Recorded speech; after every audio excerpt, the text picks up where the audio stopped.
कार्यक्रम अन्नदाता सुनिए सारे बाण भाइयों ने विनोद भाई की राम राम। किसान भाइयों, आज अन्नदाता कार्यक्रम में कुछ महत्वपूर्ण विषय लेकर आए हैं। आज चर्चा करेंगे बीज उपचार द्वारा रबी फसलों की दीमक से बचाव, क्योंकि भाइयों रबी फसलों की बुआई का समय चल रहा है और इस समय में भाइयों खास तौर पर जो दीमक है वो बड़ा नुकसान पहुंचावा है,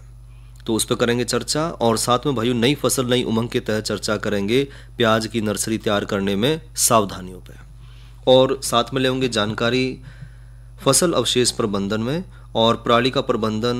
हम सब की जो एक सामुदायिक जिम्मेदारी है, और साथ के साथ फसल अवशेष प्रबंधन हमने क्यों करना है और इसको करते हुए हमें क्या चुनौतियों का सामना करना पड़ा है। और साथ ही भाइयों लेंगे जानकारी प्राकृतिक खेती में कीट नियंत्रण के लिए ब्रह्मास्त्र कैसे बनावे। तो भाइयों कार्यक्रम की शुरुआत करें एक चर्चा से, बीज उपचार द्वारा रबी फसलों का दीमक से बचाव। किसान भाइयों, हम सब जाना है कि जो दीमक है एक तो एक सामाजिक कीट है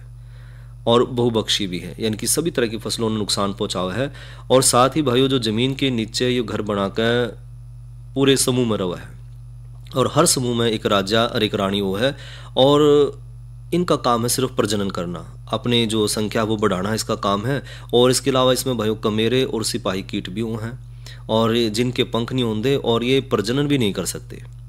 साथ ही भाइयों जो कमेरे कीट हैं इनके दांत बहुत तेज हो हैं, और यही वो है जो फसल में नुकसान पहुंचावे हैं। यानी कि जो कमेरे कीट हैं दीमक के, ये फसलों में नुकसान पहुंचावे हैं। और जो दीमक की समस्या है वो अपने हरियाणा के दक्षिण पश्चिमी जिला में ज़्यादा तेजी से देखी जाओ है, और साथ तौर पर जो कीट फसल है उसको उगने से लेकर कटाई तक ये फसल में बहुत नुकसान पहुंचावा है। और इसका जो प्रकोप है भाई वो रेतीले और शुष्क क्षेत्रों में जो है ज़्यादा देखा जावा है, खास तौर पे उन जगह पर जहाँ पर तापमान ऊंचा है और मिट्टी की जो उर्वरा शक्ति है वो कम हो, तो वहाँ पे इसका असर ज़्यादा देखा जावा है। साथ ही दीमक का प्रकोप भाइयों बिजाई के तुरंत बाद, यानी कि जो अक्टूबर नवंबर का महीना है उससे शुरू हो जाए और फसल पकने तक, यानी कि फरवरी मार्च के महीने तक भी इसका जो असर है वो लगातार बना रहा है। साथ ही दीमक भाइयों पौधे की जो जड़ है, जो तना है, या जो जमीन के अंदर का हिस्सा है उसने खा के ये जीवित रहो हैं। और जिस तरह भाई पौधे को जो है जब दीमक लग जाए तो पौधा पीला पड़ जाए और कुछ समय के बाद पौधा जो है मुरझा कर सूख जाए। साथ ही भाइयों जब दीमक का आक्रमण फसल पर पड़ा है तो फसल पकने के समय अगर इसका असर ज़्यादा हो जाए तो गेहूं और जौ की जो बालियां हैं वो सिर्फ घास फूस के गुच्छे भर रह जाए, यानी कि उनमें दाने बिल्कुल ख़त्म हो जाए, या फिर जो दाने रह जाए वो सिर्फ नाम मात्र के दाने रह जाए। और एक अनुमान ये है कि हर साल गेहूं की फसल को केवल जो है दीमक तय ही 6 से 20% तक का नुकसान हो जाए।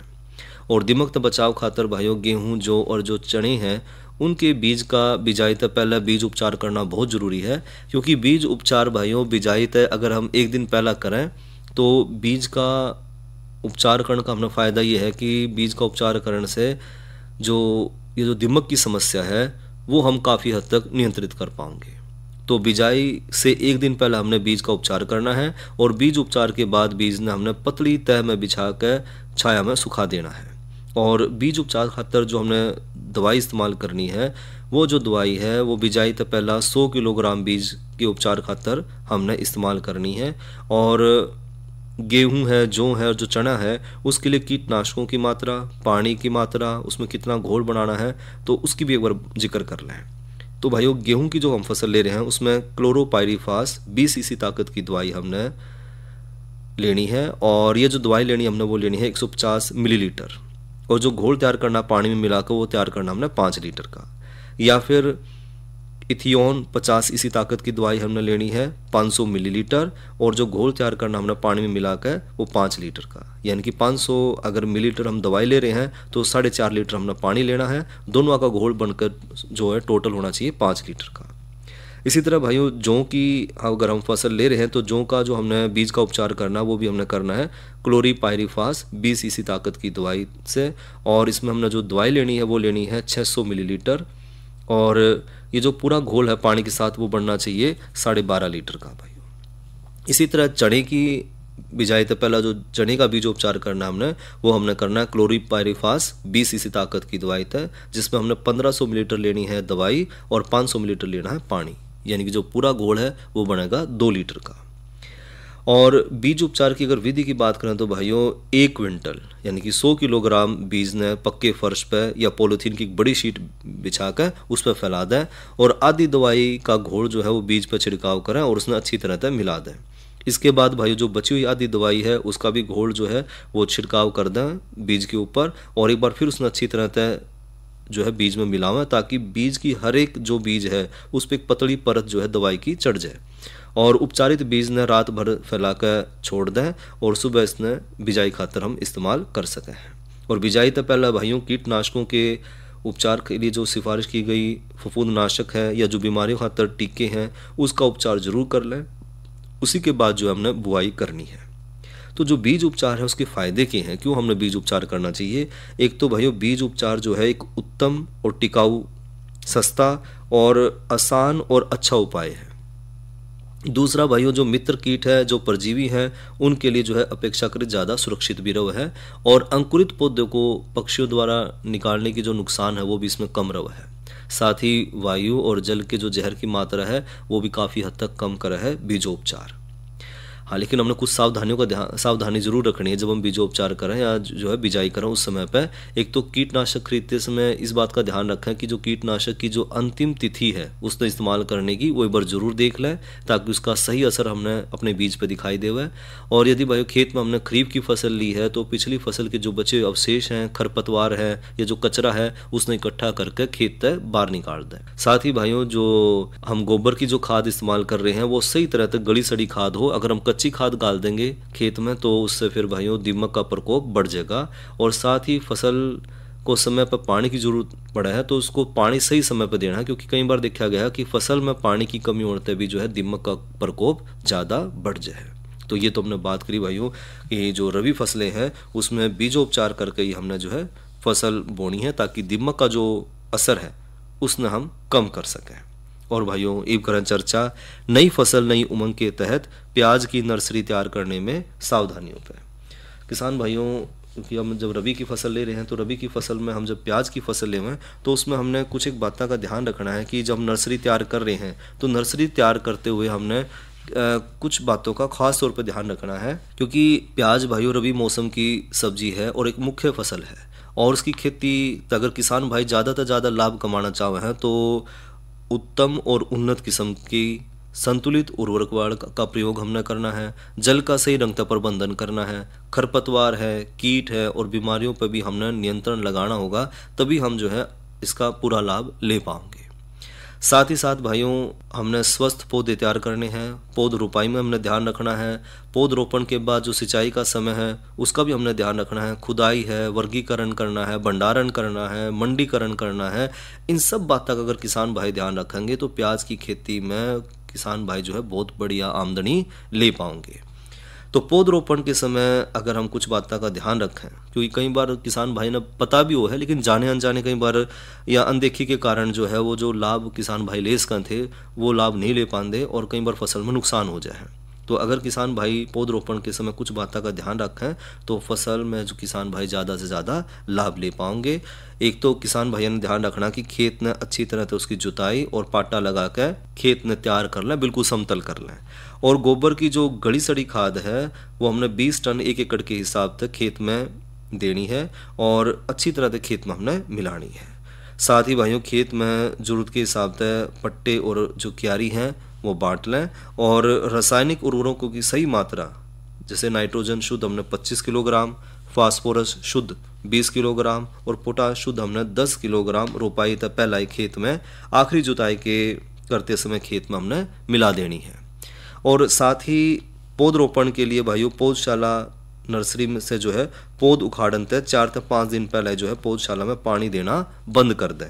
ताकि पौध जो है थोड़ी कड़ी हो जाए। और ऐसा करने तो भाइयों पौध में जो है पौध रोपण की प्रक्रिया से जो लगने वाले झटके हैं उनमें भी सहन करने की शक्ति बढ़ेगी। तो इसलिए भाइयों पौध रोपण खातर पौधशाला में जो नर्सरी है उसने पौध उखाड़न तक 5 से 4 दिन पहला जो है 4 से 5 दिन पहला उसमें पानी देना बंद कर दें। और जिस दिन हमने पौधरोपण करना है उस दिन भाइयों पौध उखाड़न तक 7-8 घंटे पहले अपनी जो पौधशाला है उसमें हल्की सी सिंचाई, उसमें हल्का सा पानी जरूर लगा दें, ताकि जो पौधे हैं वो आसानी तक उखाड़े जा सकें और जो जड़ है उसने कम से कम नुकसान पहुंचे। और जितनी हमने जरूरत है, जितने हमने पौध लगानी है उतनी पौध उखाड़ें, जरूरत है ज़्यादा पौध ना उखाड़ें, और पतली पीली और जो खराब पौध है उन ना लगावें। साथ ही भाइयों ध्यान रखें कि खेत में जो पौध है उसकी रोपाई लाइना में करें, क्योंकि ऐसा करने तो भाइयों निराई गुड़ाई और जो दूसरे कम खेती बाड़ी के काम करेंगे तो उन कामों में करने में हमने सुविधा रहेगी। साथ ही लाइन तो लाइन की दूरी रखें 15 सेंटीमीटर और पौधे तो पौधे की दूरी रखें 10 सेंटीमीटर। और पौध लगाते समय पौध के किसी भी हिस्से पर अंगूठे का दबाव ना डालें, क्योंकि इससे जो है हमारी जो फसल है वह खराब हो जाए। साथ ही रोपाई करते समय इस बात का किसान भाई जरूर ध्यान रखें कि जिस ओर हमने पानी देना है खेत में उससे दूसरी ओर, यानी कि जो उसकी विपरीत दिशा है उस पर पौध लगाना शुरू करें, क्योंकि ऐसा करने तक खेत में पानी देने पर जो है पानी के बहाव की ताकत है पौधे नहीं उखड़ते। साथ ही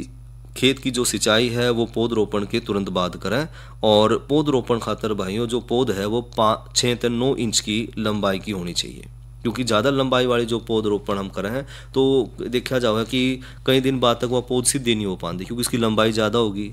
या फिर अगर हम पौध छोटी ले लें तो उसका भी नुकसान है, क्योंकि जो छोटी पौध हम लगाएंगे तो उसमें पौधे के मरने का जो ज़्यादा डर बना हुआ है, तो इसलिए हमने पौध की जो लंबाई है वो 6 से 9 इंच ही रखनी है, उसके बीच में रखनी है। और पौध न भाइयों काट कर लगाने से भी कोई लाभ नहीं है, क्योंकि उसके विपरीत अगेती और कुछ उपज जो है उसमें कमी आ जाए। तो इसलिए कोशिश करें कि जो पौध है उसकी लंबाई 6 से 9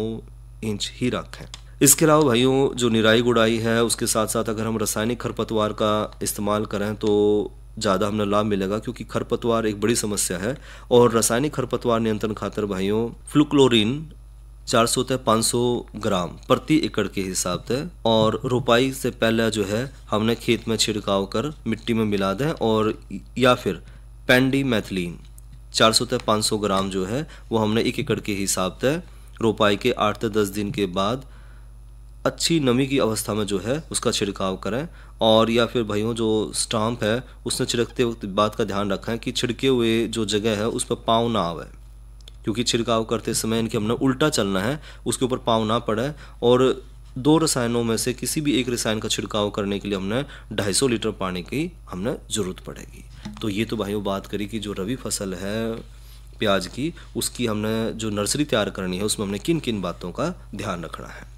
और अब बात करें भाइयों मौसम की, तो आज का अधिकतम तापमान रहा 29 डिग्री सेंटीग्रेड और न्यूनतम तापमान रहा 18 डिग्री सेंटीग्रेड। और आने वाले कल का अधिकतम तापमान रहने की संभावना है 31 डिग्री सेंटीग्रेड और न्यूनतम तापमान रहने की संभावना है 18 डिग्री सेंटीग्रेड। और साथ ही ले भाइयों जानकारी कल के कृषि कार्यक्रम की, तो कल किसान वाणी कार्यक्रम में भाइयों चर्चा करेंगे ज्वार का मोटे अनाज के रूप में महत्व पे। और आज की नसीहत के तहत चर्चा करेंगे भैंसों में नए दूध ना होने की समस्या और उसके बचाव पे। साथ ही जानकारी लेंगे भाइयों ग्रीन हाउस का सब्जी उत्पादन में महत्व पे। और अब करवाऊं भाइयों का मनोरंजन, सुने एक लोकगीत।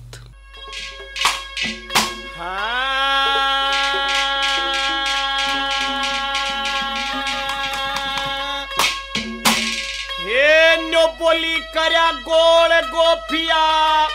प्यार खड़े मारे,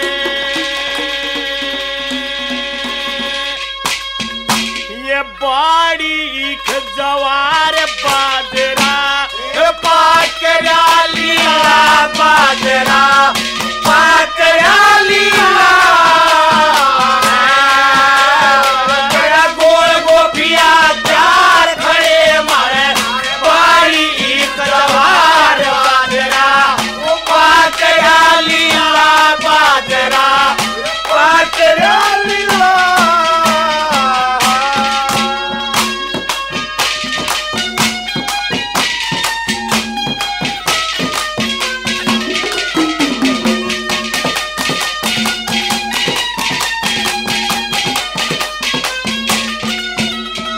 देखे महिमा घटी समुद्र की जब रावण बस पड़ो, महिमा घटी समुद्र की रावण बस पड़ो।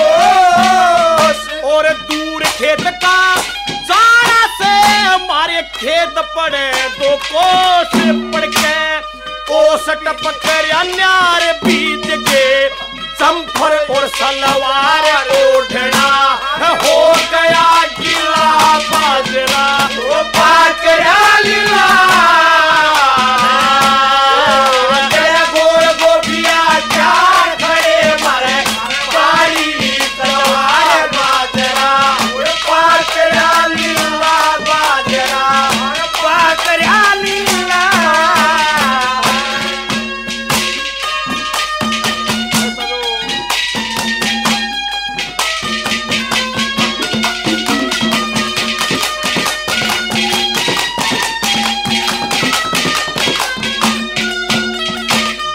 इसी बकूंगी काल जड़े के कीड़े जड़े जकाना के और इसी बकूंगी काल जड़े के कीड़े जड़े जकाना के और मैं इतबार कराना करती तेरे किसे बेईमाना के मारे से दाना के प्यार तू करते या पाकी खड़ी जवार बीच में ओ पगवाड़ी किला बाजरा पाकड़ा लीला जय गोर गोपिया चार खड़े मरे बाड़ी जवार बाजरा पाकड़ा लीला बाजरा पाकड़ा लीला देखे तड़के तले शाम तलक मैं देखूं तेरे जिसे शाम तलक मैं देखूं तेरे जिसे और शर्टी चाप के करे गुजारा हो जमींदारी से हम करे जा खुबात के रहा खेता में जनला तुम्हारा से रोज का हिला बाजरा पाकड़ा लीला जय गोर गोपिया चार खड़े मरे बाड़ी एक जवार बाजरा पाकड़ा लीला बाजरा पाकड़ा लीला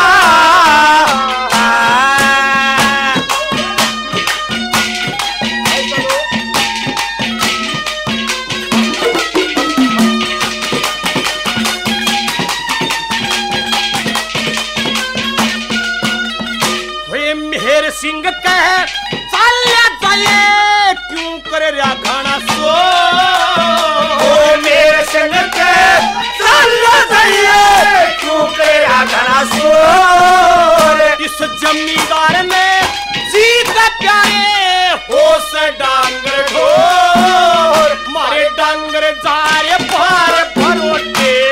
लारे से दो चार पाड़ के यो सामक मोर दिला बाजरा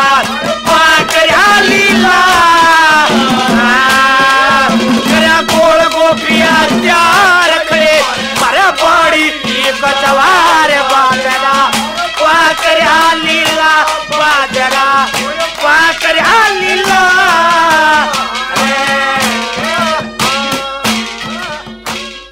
और भाइयों इवले में जानकारी प्राकृतिक खेती में कीट नियंत्रण के लिए ब्रह्मास्त्र किस तरह बनाओ। किसान भाइयों, हमने रासायनिक जो खाद हैं या जो रासायनिक दवाई हैं उन तट के जो है प्रकृति की तरफ बढ़ने की जरूरत है और प्राकृतिक जो है हमने तरीके इस्तेमाल करने की जरूरत है कि जो भी कीट पतंगे हमारी फसलों में लग गए हैं उन हम किस तरह प्राकृतिक तरीके से भी नियंत्रित कर सके हैं। तो उसी में एक जो दवाई है वो है ब्रह्मास्त्र।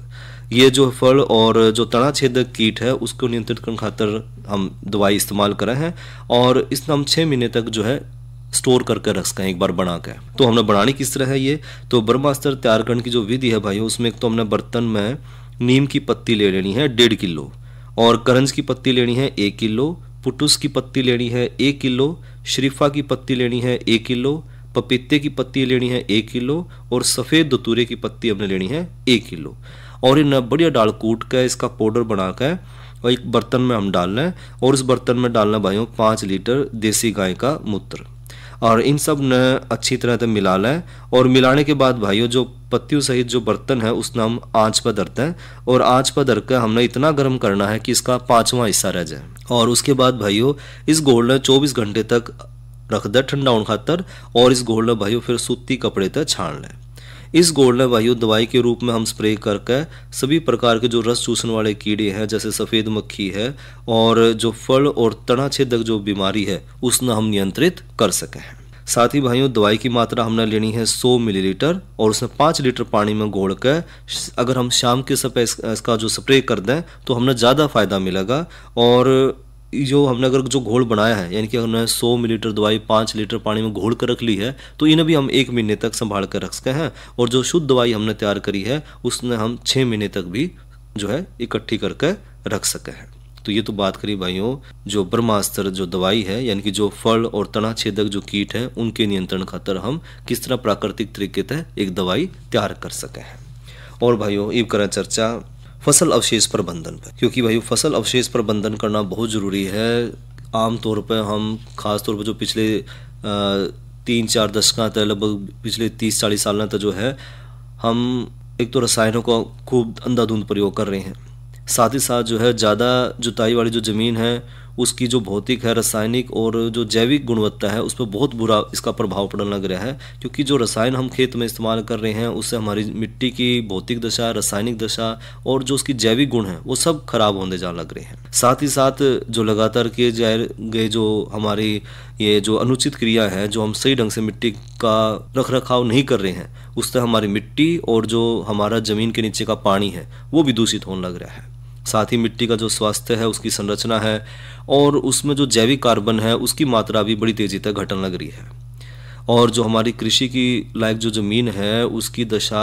और हमारी जो जलवायु है वो लगातार बदलने लग रहे हैं। और इसलिए भाइयों किसान भाइयों को खास तौर पर जो है फसल अवशेष जो है उनका प्रबंधन करना बहुत ज़रूरी है, क्योंकि अगर हम फसल अवशेषों का सही ढंग से प्रबंधन करेंगे तो उससे हमारी ज़मीन की जो उपजाऊ शक्ति है वो बड़ी तेज़ी से बढ़ेगी। साथ ही जो खेत में हम जो फसल अवशेष प्रबंधन है, देखो एक समस्या तो है कि चलो जो फसल प्रबंधन जो अवशेष प्रबंधन हमने करना है उसमें मजदूरी भी लगेगी, उसमें हमें मशीन की भी जरूरत पड़ेगी, लेकिन उसका हमने एक बहुत बड़ा फ़ायदा लंबे समय तक देखने मिलेगा कि जो हमारी मिट्टी की जो सेहत है वो बड़े आश्चर्यजनक तरीके से बड़ी सुधरनी शुरू हो जाएगी। और अपने हरियाणा प्रदेश में तो लगभग 280 लाख टन फसल जो है अवशेष हर साल पैदा हुआ है, जिसमें तो 112 लाख टन यानी कि लगभग 40% तो हम अवशेषों ने खेत में ही जलाते हैं। और जो सभी फसल अवशेष हैं उनमें पौधों के लिए जो आवश्यक पोषक तत्व हैं बहुत ज़्यादा मात्रा में पाए जाओ हैं, यानी कि अगर हम इन अवशेषों ने ना जलावें तो इनमें बहुत सारे पोषक तत्व हैं।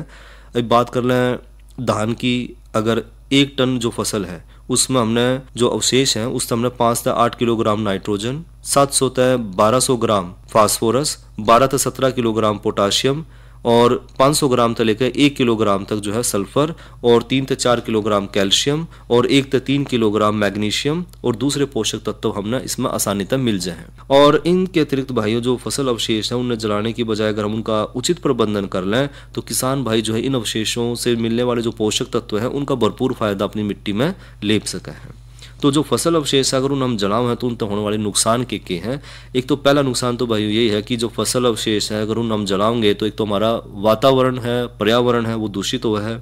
1 टन अगर हम फसल अवशेष जलावें तो उससे 3 किलोग्राम कणिका तत्व यानी कि जो हवा में धूम जो है कण से उड़े हैं वो कणिका तत्व पैदा हुए हैं। 60 किलोग्राम उसमें कार्बन मोनोऑक्साइड पैदा हुआ है और 1460 किलोग्राम उसमें कार्बन डाइऑक्साइड पैदा हुआ है और साथ ही 199 किलोग्राम राख बढ़े हैं और 2 किलोग्राम सल्फर डाइऑक्साइड जैसी बहुत जहरीली गैस जो है इसमें पैदा हुआ है। इन गैसा तो भाइयों वातावरण में इकट्ठा होने तक जो है एक तो पर्यावरण तो दूषित हुए हैं, साथ ही साथ जो धरती का तापमान है वो भी बड़ी तेजी से बढ़ा है, जिसके कारण हमारी जलवायु में परिवर्तन आने लग रहा है। और आग लगने से भाइयों आसपास के जो पेड़ पौधे हैं और जो हमारे दूसरे जो जीव जंतु हैं उनमें भी नुकसान हो जाए, नहीं तो हमारे पेड़ पौधों को तो नुकसान पहुँचे हैं। साथ ही भाइयों जलने से जो धुआं पैदा हुआ है उससे सांस की समस्या है, हृदय रोग से संबंधित समस्या, इस तरह कई बीमारी पैदा हो जाए। और धुएं से भाइयों एक तो जो खेत जो सड़क के आसपास है जब धुआं ज़्यादा हो जाए तो सड़क पर जो गुजरने वाले वाहन हैं उनके भी एक्सीडेंट की जो संभावना है वो बढ़ जाए, तो दुर्घटना के कारण भी बढ़े है ये। साथ ही भाइयों फसल अवशेषों में मौजूद पौधों के लिए जो आवश्यक पोषक तत्व हैं वो भी सीधे जल जाए हैं, क्योंकि हम जब फान्या में आग लगाओ हैं या जो हमारे फसल अवशेष हैं उन हम जलाते हैं तो जो उनमें उपस्थित जो नाइट्रोजन है, फास्फोरस है या पोटाशियम है या जो सल्फर है वो सब जल के ख़त्म हो जाए। साथ ही आग लगने के कारण भाइयों जो ज़मीन के नीचे 9 इंच की गहराई तक के जितने भी सूक्ष्म जीव हैं, जैसे जीवाणु हैं, कवक है, केचुए हैं, शैवाल है, ये सब भी खत्म हो जाए हैं, जिससे हमारी जो खेती लायक जो ज़मीन है उसकी उर्वरा शक्ति बड़ी तेजी से घटे है। साथ ही जो ये अवशेष हम जलाए हैं उनसे पैदा होने वाली जो राख है वो राख अगली फसल पर नुकसान पहुंचावा है, क्योंकि जब हम अगली फसल में खरपतवार नाशक का प्रयोग कर रहे हैं तो ये जो राख है वो खरपतवार नाशक जो है उसने सोख ले है और अगली फसल पर जो है खरपतवार का नियंत्रण नहीं हो पाता और हमारी फसल ने ज़्यादा नुकसान पहुंचा है। इसलिए भाइयों जो फसल अवशेष हैं उनका हमने खेत में प्रबंधन जरूर करना चाहिए। अगर हम इसका खेत में प्रबंधन करेंगे तो इसका हमें बड़े फायदे मिलेंगे। एक तो जो फसल अवशेष है उनमें पाए जाने वाले जितने भी पोषक तत्व हैं वो हमारी ज़मीन की उर्वरा शक्ति न बढ़ाएंगे, हमारी ज़मीन के जो जैविक कार्बन है उसकी मात्रा बढ़ेगी और इससे भाई जो रासायनिक खाद्यों पर हमारी निर्भरता है वो घटेगी और साथ ही साथ भूमि की जो भौतिक दशा है, रासायनिक दशा है या जिसके जैविक गुण हैं वो भी तेजी से सुधरेंगे। और साथ में भाइयों फसल अवशेषों ने अगर हम ज़मीन में मिलाएंगे तो उससे जो सूक्ष्म जीव हैं उनकी संख्या भी बढ़ेगी और साथ ही साथ इससे भाई जो प्राकृतिक चक्र है, जिस तरह का कार्बन का चक्र है, नाइट्रोजन का चक्र है, जल चक्र है, वो सारे सुचारू रूप से चलने शुरू हो जाएंगे और ये जो अवशेष हैं उनके मिट्टी में मिलने तय हमारी मिट्टी बुरबुरी होगी, जिससे मिट्टी के अंदर तय हवा का आवागमन भी अच्छी तरह तय हो पाएगा। साथ ही साथ भाइयों पौधों के लिए जो पोषक तत्व हैं, नमी है, वो भी हमने पर्याप्त मात्रा मिलेगी, जिससे रासायनिक खादों और जो सिंचाई के लिए जो पानी है उन दोनों की बचत होगी। और अगर हमारे जो रासायनिक खाद हैं, जो कीटनाशक हैं, जो हमारा पानी है, अगर ये बचेंगे तो किसान भाइयों ने भी लाभ ही लाभ मिलेगा। और जो फसल अवशेष है उनके प्रबंधन खातर सरकार ने कई तरह की जो मशीन है या तकनीक भी दी हुई हैं, अगर हम उनका इस्तेमाल करेंगे तो हम जो है इन फसल अवशेषों का आसानी से प्रबंधन कर पाएंगे। तो हमने ज़्यादा से ज़्यादा कोशिश करनी है कि हम अपने खेत में जो धान के फाने हैं या जो हमारे जो फसल अवशेष हैं उन हम ना जलावें, बल्कि उन्हें ना जला कर उन्हें छोटे छोटे टुकड़ा में काट कर जो है मिट्टी का एक हिस्सा बना दें, जिससे कि हमारी मिट्टी की उपजाऊ शक्ति बढ़े और उर्वरकों पर हमारी निर्भरता है वो कम हो जाए। साथ ही जो कीटनाशक की जो हमने ज़रूरत पड़े वो भी कम पड़े और साथ ही जो हमारी पानी का जो ज़मीन के नीचे का पानी का जो स्तर है वो भी सही बना रहेगा। तो हमने इस बात का ध्यान रखना है कि हमने फसल अवशेषों का प्रबंधन करना है और साथ ही जो है ये हमारी सबकी सामूहिक जिम्मेदारी है कि एक किसान भाई ने अपने खेत में नहीं जलाया तो दूसरे ने जला दिया तो उसका कोई फ़ायदा नहीं है। हमने सब ने मिलकर जो है ये काम करना है। और इसी के साथ भाइयों आज के अन्नदाता कार्यक्रम का समय यहीं तक। अपने भाई विनोद ने दो इजाज़त। अच्छा भाइयों, राम राम।